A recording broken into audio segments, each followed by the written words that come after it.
When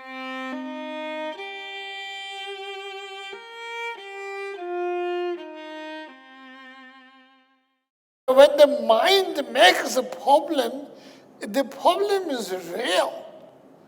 A person who doesn't have the problem, when you look at it, you say, so what the person is so afraid of it? We may even laugh at them if you don't understand what that individual is really going through. But for that individual, it is real, very real. It's as though somebody is torturing you there, somebody is beating you up. It's that much real. They are suffering. And we all do.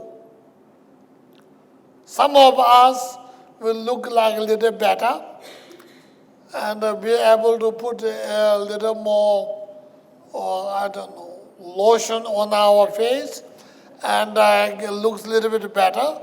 Some looks a little worse, but whatever, but all of us are suffering tremendously.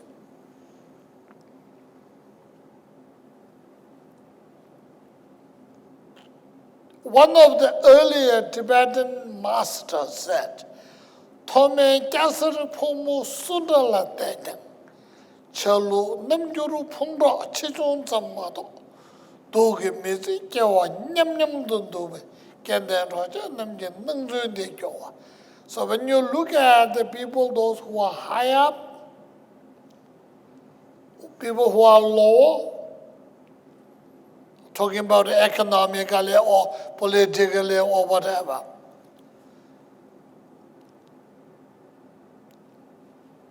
Some are monks, some are lay. This because the Tibet has a lot of monks, right? So some are lay, some are monk. But some looks very showing off, some looks weak, but everybody is suffering with their own individual sufferings. There's no one who are not suffering, who are passing our life with the suffering day after day. That is exactly. And then we are all equal, we are all same in that. There's no difference. So it is sad that all our friends are in that situation. That's one of the earlier Tibetan masters said. Which is true, which we are going through. That's what it is.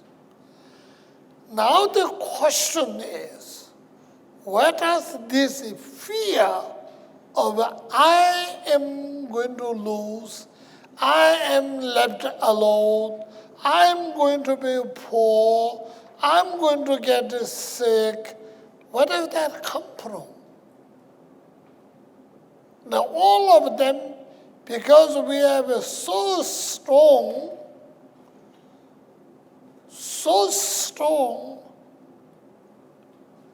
habit or mental, I don't want to say mental comfort, but our mind is so habitual to be sort of holding the self and the ego and me. So it is me is the really what we are worried about. Me and me and me. I am going to be poor. I am going to get sick. I am going to lose. Since all naturally, it all boils down to me, protecting my own ego. And that is really our bottom line coming from me. We don't have to learn to go to school to learn how to be protecting of me. We don't. It is there in our blood. We are born with it. So because of so much self thing, self, me. And that's also why everything becomes narrow and difficulty and torturing. Now suppose if you think about the others a little bit for a change, all right, what about the others? And the moment you think about the others, or at least as much as I'm worried about me, there are other people are there too. If you begin to think, the moment you shift your thought from the me so much into thinking of others, the thought of others, thinking of others will bring a little more fresh air within our narrow thing. That little fresh air will give us a little opportunity to have little compassion, little care, and love.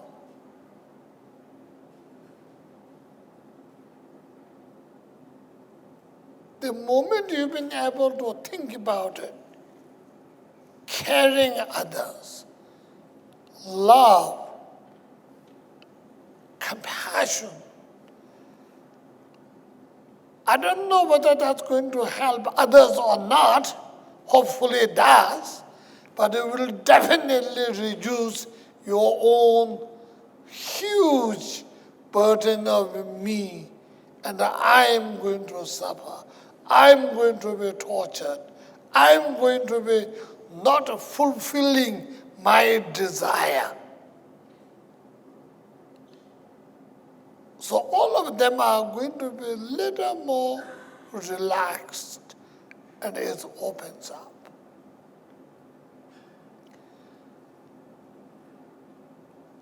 So the word what His Holiness used in the Senate, one of the translations, he says, if you have a compassion with you, joy and happiness will follow you. So that's what I wanted to pick up today. So honestly, all of our difficulties are when you're thinking about self and the self alone and self. This. I'm so sorry. It's very funny talking something like this in the university. It's not right. Because here you have to learn everything self and how great you be and wonderful and building up yourself, right? But here I am saying they're thinking about others and this and that, and which is a little bit of contrary to what you learn here. However, you are not the only person in the world, honestly, and there are other people too. So you have to think about the others too. And the one great thing, with America, one thing is great here is a caring compassion, which you really have, really do. Because, American people do care about others. American people do not like other people suffering. They would like to have a joy and happiness. The sharing is the very good idea the Americans always have it. My experience, personal experience, when I've been kicked out of Tibet in 1959, I came across the Himalaya completely penniless beggar, though I was well-to-do in Tibet. There may be like 4 or 5 cars the automobiles in Tibet, totally.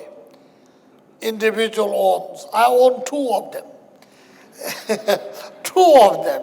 One pickup truck and one station wagon. And so it's not so bad at that time. But later I became penniless refugee within the Himalayas, northern India. And when I first coming down through the thing, first thing what do you get is, what do you get? US ad. AID, US ad. So they give you vitamin pills.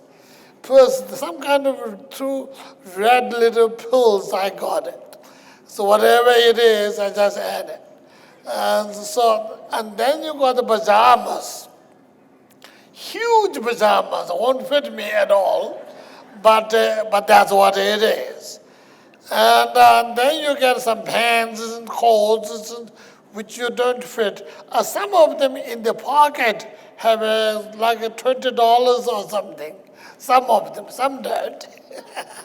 So anyway, that is the kindness of the American people who are sharing their extra, whatever they have, and sharing with the suffering people. Here you have those Tibetan people crossing Himalaya and coming. For me, the experience I wrote in my book, in one of the book, and it says, it's really bottom line, the experience is you picked it up in the middle of 1800s, picked up by helicopter, carried over to the Himalaya, dropped in the 20th century. And that was my experience of crossing. But when there's no food, when there's no cloth to wear, the first thing what you get is the US ad. That's AID. And which is great. And which shows the people care, people have the compassion, people really do. And that's what it is. That's I'm talking about ourselves. So we do have a compassion. We do care. And we love people. We share our love. We do have them within ourselves. So we have to make use it. We have to use that for yourself to overcome your anxiety. You have to use them to overcome your depression. Because if you keep on thinking about yourself alone and dragging your mind inside, and then that's why it becomes narrower, and narrower. And thinking of others, love, compassion, and then good things follow, as I said, Dalai Lama said in the Senate. If you have a compassion, the good things will follow you. Whether it's a follow or not, it is changing your mind capacity. Your mental capacity is thinking about other people, helping other people, kindness, compassion. So that is I don't know whether the kindness, compassion helps other people, or my meditation on kindness, compassion going to help other people or not. It's guaranteed to help me. That's really what it is. So we should use compassion and love for our own good, not necessarily, although if you don't say for the sake of others, it doesn't become love, it doesn't become compassion, it becomes something else. But still, it does the work. So that is really how it is. And beside that, compassion has really so much caring. It is very much antidote of saying, this is not going to achieve for me. I'm going to be miserable. Just just exact opposite. How do I bring the joy and the happiness to the people? How do I make my loved one happy?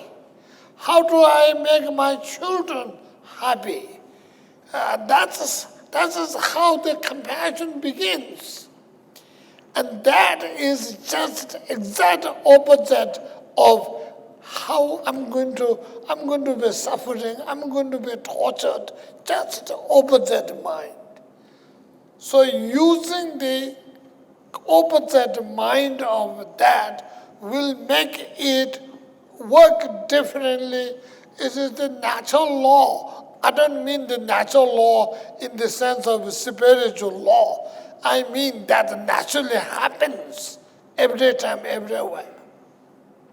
And above all, it is mind. Mind is really the mind which makes all the tricks that we experience. Everything is our minds creating a trick within us. And we are all of you, as an educated person, intelligent person, and you know yourself well. So if you are intelligent, if you are educated, you have to think slightly different. If you can think slightly different, sharing little kindness, little compassion, concerned with the people's suffering.